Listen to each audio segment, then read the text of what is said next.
You know what? When I was a little kid, all I used to do was watch cartoons on TV and my dad's laptop. That's literally it. Soon after we moved into a new house, my dad had bought a new flat TV. The special thing about it, it was actually a smart TV. Basically, smart TV do more than just showing stuff from your antenna and your HDMI port because they have internet in it. They also have USB ports to show videos and images from there. You can browse the web and watch YouTube too. With that TV, also, we have games. A few games that I actually enjoyed, one of them being Angry Birds. I was literally addicted to this game. The TV had a sensor to track your hand. I used to play the game with it.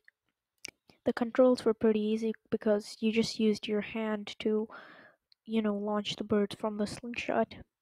Unfortunately, the game had only one chapter. It's maybe because of limited RAM or low storage, I don't know. I had bet the game already and played it again and again for no reason. Soon enough, my dad had bought me a tab. The tab had Wi Fi and stuff in it, you could even call in it. It was a pretty nice tab.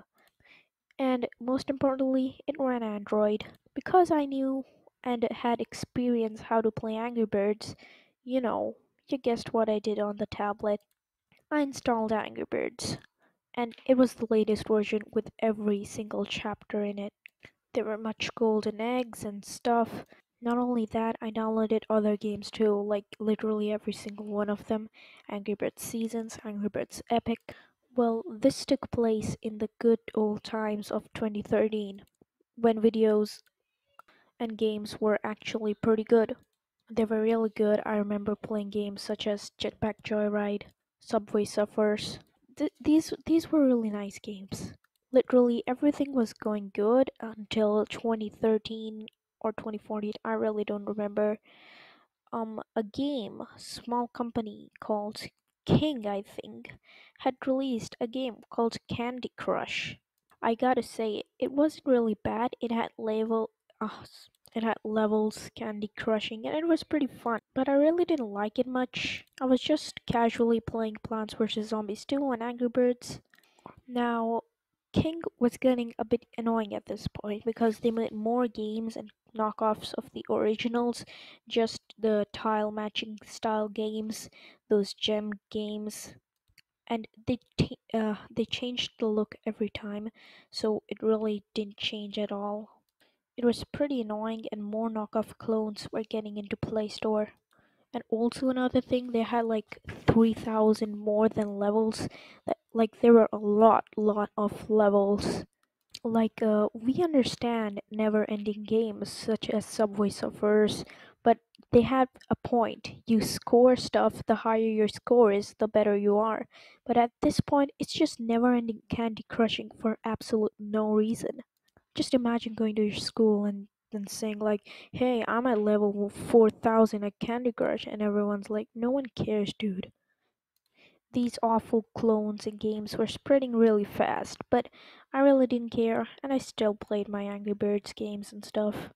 After like 2 years, Play Store was, I think, slowly being taken by some awful cloney type games, but there were still great games like Angry Birds, and you always just don't have to give up hope. These games still make your time on Play Store and App Store. Soon after, like about 2 years later, Rovio, one of my favorite game making companies, had made a new game, and I was like, oh, I wonder what game this is. But it was like Angry Birds Dream Blast something, Angry Birds Pop, and I was like, dude, this isn't really nice games. This isn't creative, Rovio. We want the old games back. What are you doing? They really didn't care, Rovio, about their games and continued making these trash games, but I was still okay because at least we had the old games back with new updates and new stuff. Rovio wasn't really bad, but everything had changed when Rovio had reached their 10th year anniversary. They had removed every single game from the App Store and the Play Store.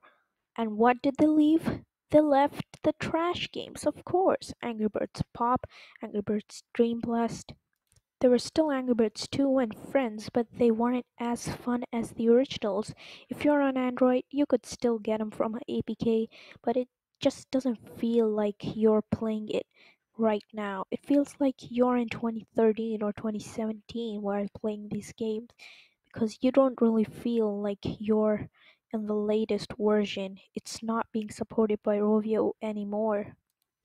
Now, at this point, I had got a new PC, I think, and then I started playing games like Minecraft, Roblox, and other cool games and stuff on it.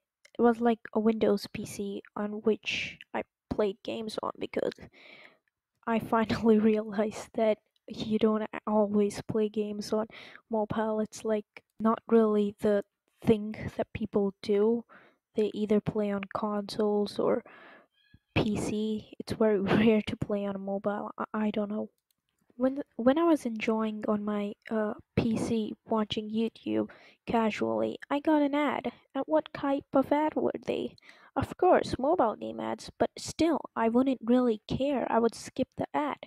But the thing here was false advertising. What do I mean by false advertising? The false information ad, the mom versus dad ads. Only 5% of people can do this. Mafia City, Garden Escape stuff, Helper Escape stuff. I literally hated it. Why doesn't Google take care about it? Not only that, Apple, a big company, doesn't even care at all. They're like, oh, totally third party games that might have viruses in it. Oh, sure, put them in, put them in. It's actually creators' choice what they want to do. It's open source, putting games for everyone. But I'm not really hating on the bad games, but I'm just literally saying why are they false advertising them? Another company I wanted to look at was Voodoo. Voodoo. It was like a company which makes really fun games, 3D running games, and I really enjoyed them. Most of them are like battle royale type, so you have to be first, and I like them. I like them a lot. But the problem with them, again, was they had bots in it. Literally, not real people in them, or even if there were like games with online, there would be really bad players. I'm not lying. So basically, they could have made it a battle royale online game, but I guess they like bots. There were really cringy games in the Play Store flooded with it, and now at this point, I don't even know what games are on the Play Store. I haven't played much, but I see like a monkey game on my. So from here, I never wanted to play on phones again. There were like 1% of the games that were still good, like Minecraft, PUBG, or many games that I love. There's some indie games too. Like, I would say if you get an opportunity to make a game either on PC or mobile app store or Play Store, I would say you have to go with PC, or or I don't know, but the bad games and the stuff has really ruined the personality of mobile for me. I'm really sorry to say that. I feel like mobile games have now been destroyed and will never be the same again. So maybe we covered all of the stuff here, and maybe you could be nice enough to leave a like and subscribe to